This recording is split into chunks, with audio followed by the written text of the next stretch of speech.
Assalamualaikum warahmatullahi wabarakatuh. Salam sejahtera untuk kita semua.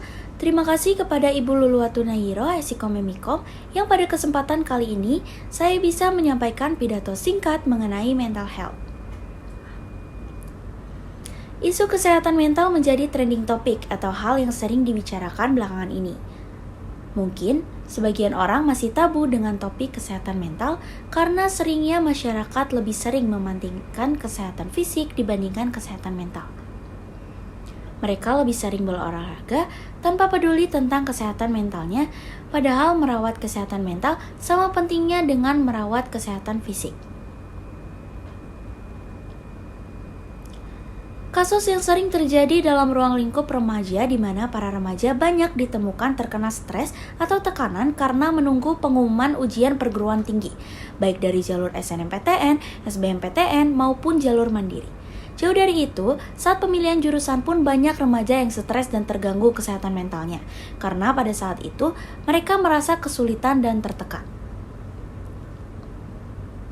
Menurut psikoterapi Slim Lyons, stres pada anak merupakan hal yang normal. Kunci utama untuk membantu mereka mengatasi stres adalah dengan membimbing mereka. Jika mereka tidak diajarkan bagaimana cara untuk mengendalikan stres mereka, maka mereka akan mengendalikan stres dengan cara yang salah. Seperti makan berlebihan, cutting atau menyakiti diri, memakai narkoba, meminum alkohol, dan melakukan hal negatif lainnya. Menurut Organisasi Kesehatan Dunia atau WHO, kesehatan mental adalah keadaan sejahtera di mana setiap individu bisa mewujudkan potensi mereka sendiri.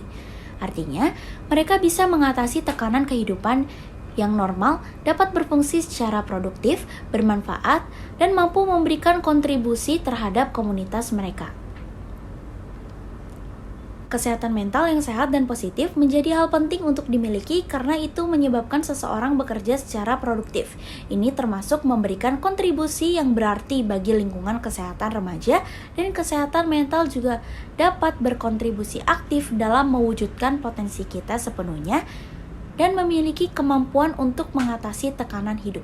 Pentingnya kesehatan mental yang dikatakan oleh WHO yang menyatakan kesehatan adalah keadaan kesehatan fisik, mental, dan sosial yang lengkap dan bukan hanya ketiadaan penyakit atau kelemahan.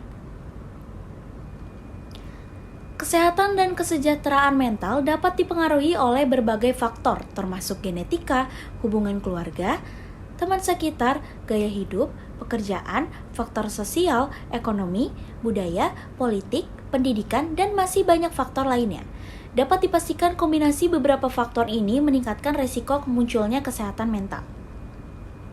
Selain faktor tersebut, menurut Kemenkes, secara psikologis seorang dan remaja khususnya dapat mengalami gangguan kesehatan mental melalui peristiwa traumatik seperti kekerasan dan pelecehan seksual, kehilangan orang tua, atau disia-siakan di masa kecil, kurang mampu bergaul dengan orang lain, merasa rendah diri atau tidak mampu, marah atau kesepian yang biasa disebut insecure.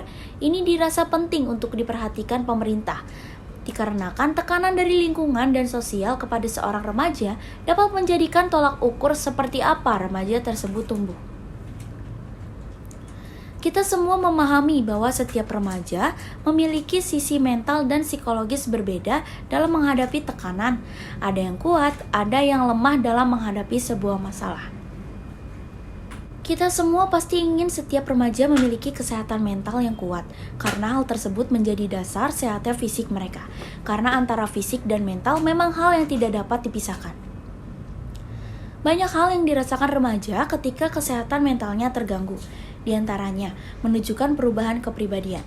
Hal ini terjadi karena seseorang tidak lagi merasa seperti dirinya sendiri, atau merasa dirinya tidak menjadi bagian dari teman-teman mereka. Merasa minder atau insecure karena merasa dirinya berbeda dengan yang lain. Selanjutnya, mengalami kecemasan, amarah, dan perubahan suasana hati atau mood swing. Sebenarnya kondisi ini wajar, namun perlu diperhatikan bahwa seseorang yang tiba-tiba tidak bisa mengontrol amarahnya dan mengalami kecemasan berlebihan, ini menjadi hal bahwa seseorang tersebut sedang dalam kesehatan mental yang tidak baik-baik saja. kemudian menarik atau mengasingkan diri dari kehidupan sosial. Hal itu perlu waspada karena hal ini menandakan adanya masalah emosional dalam diri yang beresiko mengganggu kesehatan mental.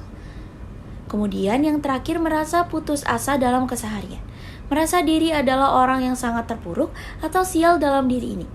Dan pikiran itu terus ada sampai seorang remaja tidak dapat berpikir jernih dan susah berkonsentrasi dalam melakukan hal-hal di sekitarnya, sampai tidak bisa tidur dengan nyenyak. Akan tetapi, hal ini bukan jadi penghalang untuk tidak melakukan apa-apa. Jika kita mengalami kecenderungan seperti yang telah saya sebutkan, gangguan kesehatan mental tersebut ada obat atau solusi yang dapat dilakukan. Untuk itu, kita harus bisa menjaga kesehatan mental kita. Dengan menjaga kesehatan mental kita, maka tidak akan mudah mengalami tekanan batin yang mengakibatkan diri kita melakukan tindakan berbahaya seperti bunuh diri.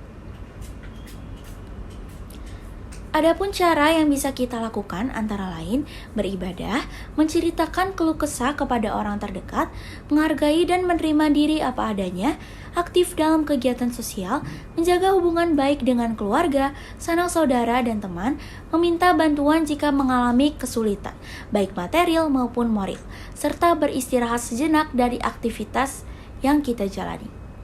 Dengan menjalani cara tersebut, niscaya kesehatan mental kita akan terjaga dan membuat kita menjadi manusia yang sehat, baik dari fisik maupun mental. Mungkin cukup sekian pidato yang saya sampaikan, semoga bermanfaat dan mampu dipahami. Mohon maaf jika ada kata atau perbuatan yang kurang berkenan. Wassalamualaikum warahmatullahi wabarakatuh.